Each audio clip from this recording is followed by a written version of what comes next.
Hi, this is Adam with Small Town Machine Shop, and today, hopefully, we'll get the HBM more into its final position. I'm kind of liking it back here. I got to move some more stuff.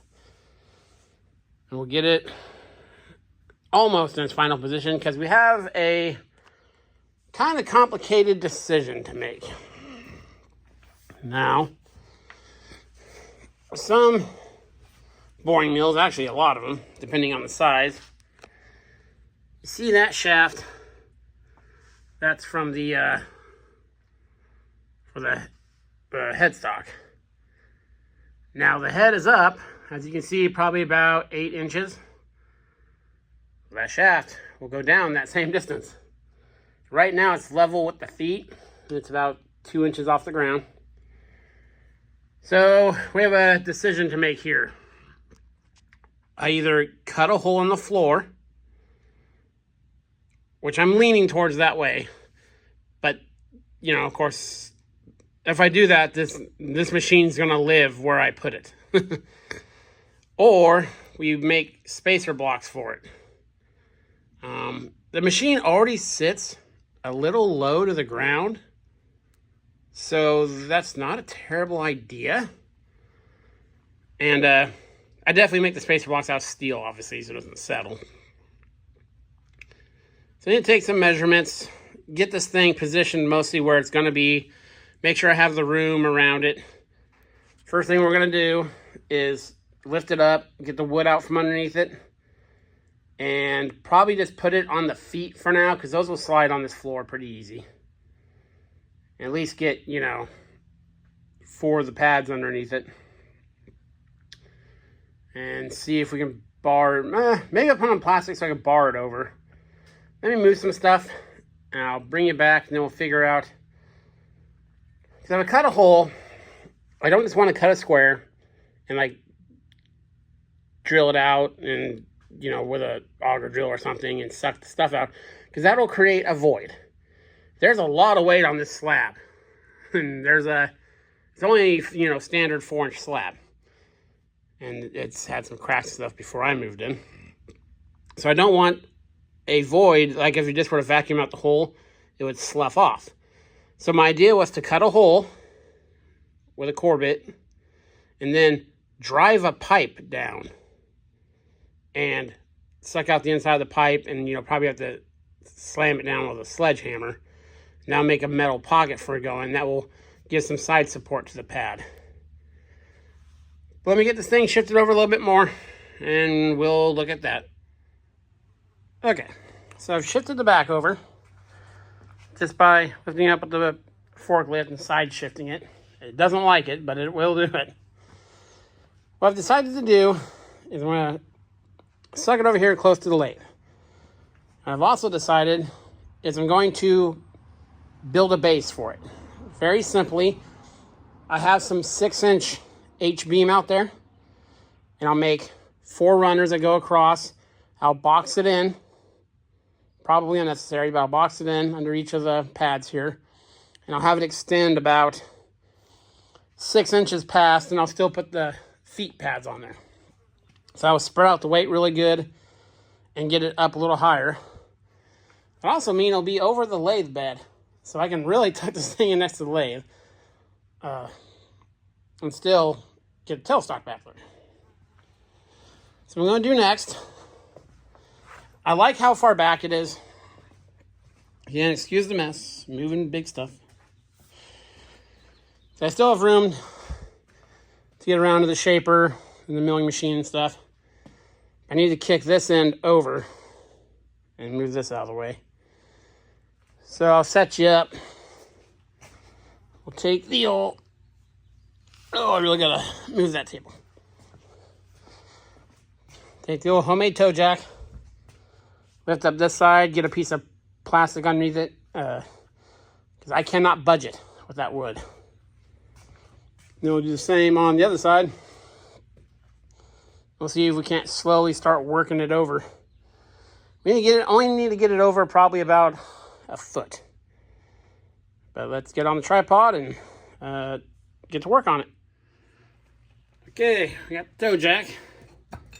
underneath there. The two leveling feet in the back are sticking down far enough that once I get that 2x6 out of there and put this underneath it, I should still be able to pull the jack out. So we're gonna lift it up. I'm gonna use something long, kick that out of the way, put this under that bolt facing that way. Again, never stick your hands or fingers or anything underneath this. So this is about all she'll suffer. This jacket's come in handy. Very easy to make, but again, I don't know if I'll do a video on it because if you're a bad welder, then you've just made something very dangerous. My uncle made this one. So lift it up. Got something to scooty puff the wood out of the way. There we go. Give it a little lifty poo.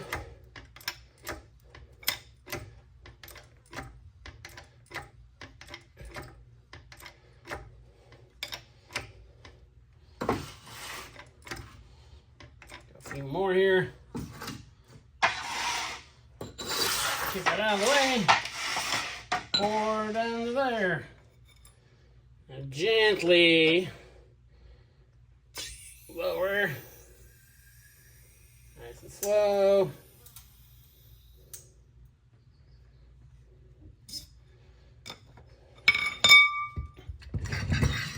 We are down.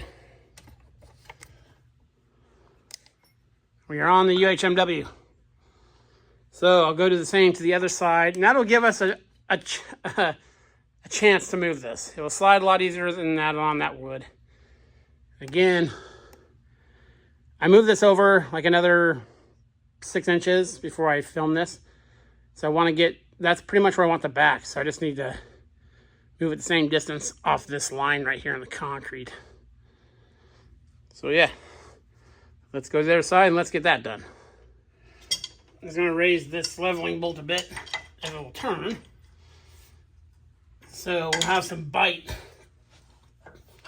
on the UHMW and just a little bit of clearance room for the toe jack. Now, we're going to have to lift this whole machine 6 inches up when I put the legs underneath it.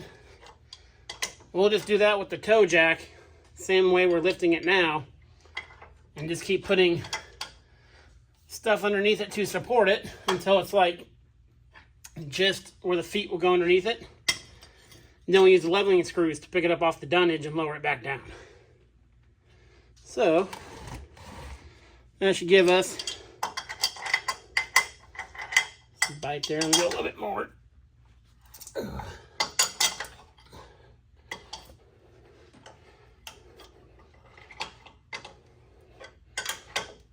That should be enough. Put the old magic plastic underneath it.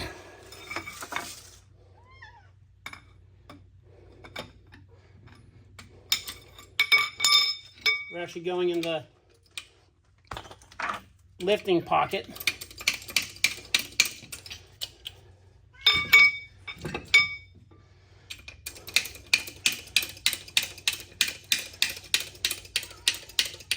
The piece of wood's actually over here. It slid when we were lifting it. So then lift this up.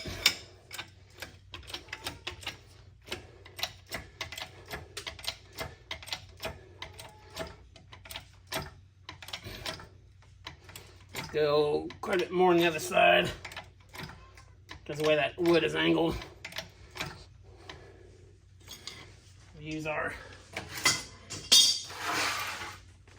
wrench to get that down. Now we'll slowly lower it. And make sure the headstock shaft was plenty up. Okay. Touchdown! Okay, let me get this stuff cleared out and we'll see what we can do about scooting it. Okay, so the mill is in position. Cody from Hidden Forge came over. help me bar it over.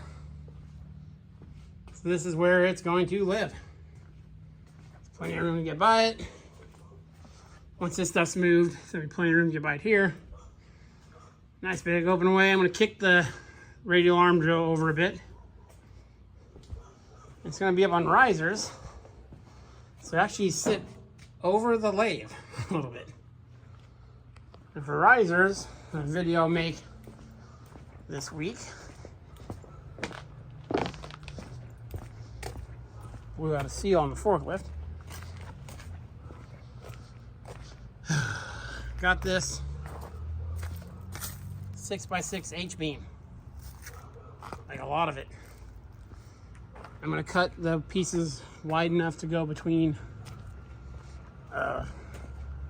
both bolts on each side. So I have 4 of them, and I'll box in right below where the leveling screws go. And that should give me plenty of clearance to make it so the head will go, spin will go all the way down. Plus I'll raise these controls up. Some of these controls are really far down here. So yeah, it's in place. Shop's coming together. This is Adam from Small Town Machine Shop. Please comment, like, and subscribe, and thanks for watching.